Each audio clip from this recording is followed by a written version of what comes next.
What if I told you that one small animal could bring an entire river back to life? Sounds impossible, right? But it's happening right now, in the heart of the desert. For decades, the San Pedro River in southern Arizona was drying up. Its banks cracking under the sun, its birds vanishing, its water thinning into silence. And yet, against all odds, it came back. Not because of technology, not because of machines, but because of beavers.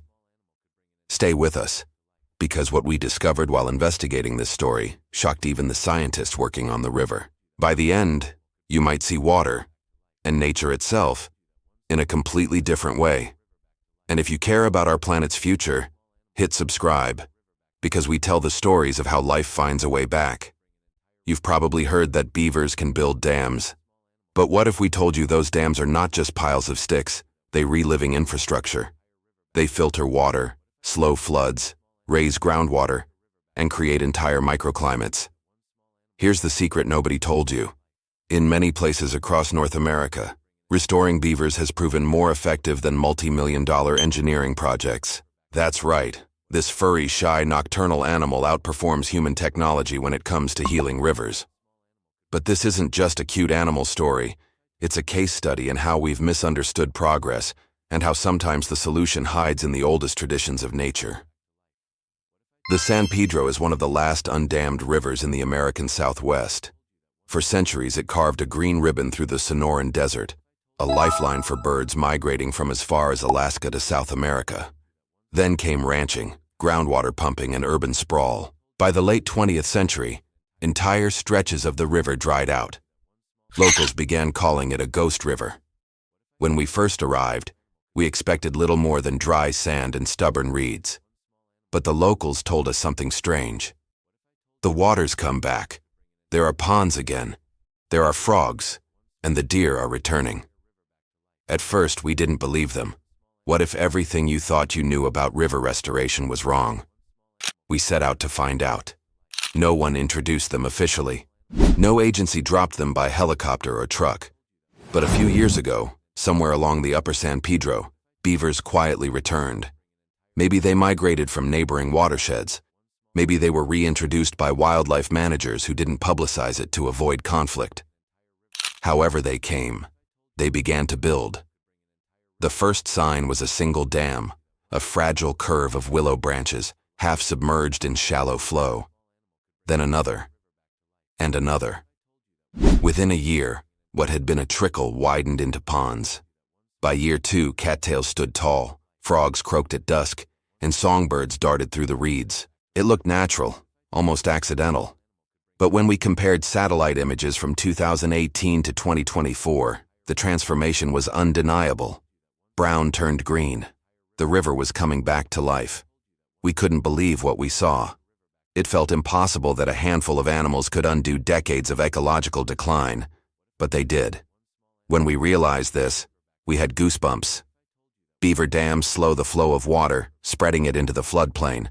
As it lingers, sediment settles, nutrients accumulate, and, crucially, groundwater recharges. In dry climates like Arizona, that means the difference between a river that flows year-round and one that vanishes after spring.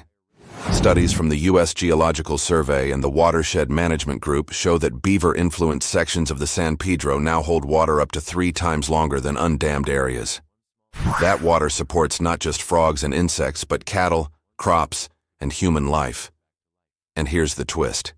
These benefits come almost for free.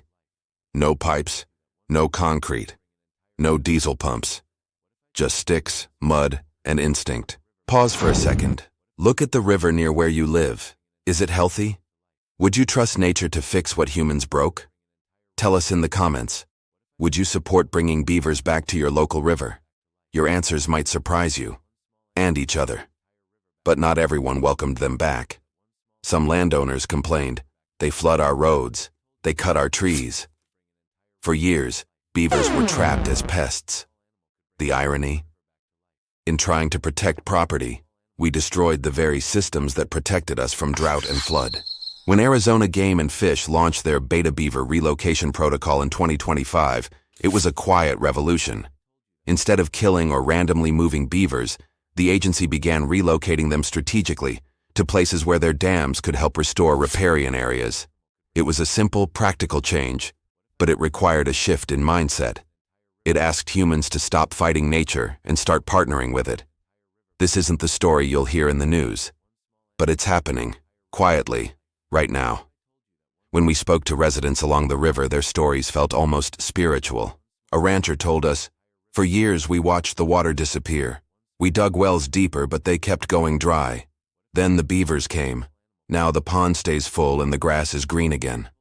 A biologist from the watershed management group smiled as she scrolled through photos on her phone.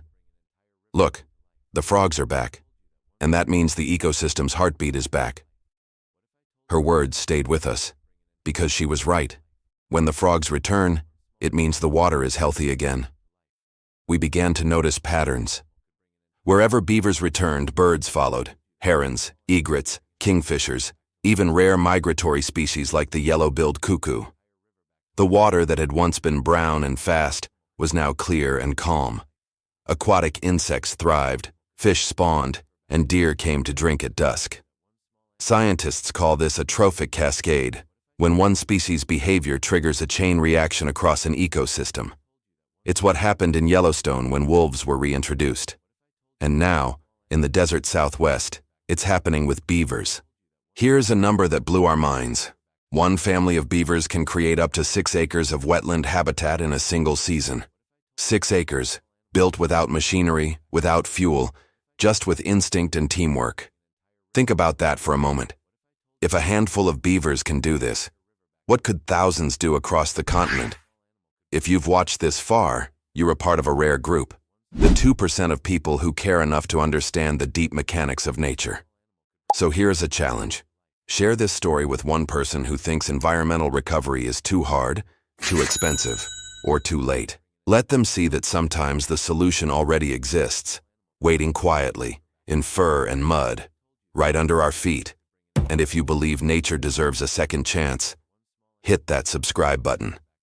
Join us. Together we can build a community that amplifies stories of renewal. When we dove deeper into the data, the pattern was even clearer. Since 2021, the Binational Beaver Survey, a volunteer effort stretching across Arizona and Sonora, has recorded dozens of active dams and lodges along the San Pedro. Their fall 2024 report estimates between 30 and 38 beavers currently active. Small numbers, but enough to reshape miles of riverbank. A single dam can slow flow speeds by 60%. Sediment levels drop. Groundwater rises. Biodiversity doubles. Every metric points the same way. The river is healing. When we saw the before and after footage, we were speechless. This wasn't just water returning. It was life, returning home. Of course, every miracle comes with friction. Some landowners still resist. Some call for more control, less wildness. But in Cochise County, a new generation is taking a different approach. Coexistence.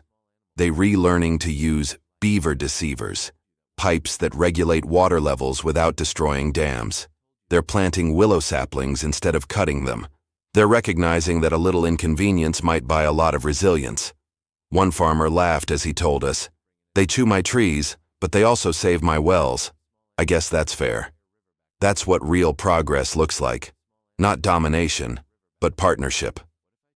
Across Canada, Alaska, and Scandinavia, similar stories unfold. Beavers returning to landscapes once written off as barren. Water coming back. Wildlife following. In Alberta, entire river valleys are now managed through beaver coexistence programs. In British Columbia, Indigenous nations are reviving traditional respect for the animal they call Tselkswayekf, the builder. Their message echoes across borders. When we work with nature, not against it, we create abundance that lasts. Why do we spend billions trying to control water, when the solution builds itself for free? Standing by the San Pedro at sunset, the air cools, insects hum, and the ponds glow gold. It's quiet, except for the gentle splash of a tail. That sound used to mean wildness.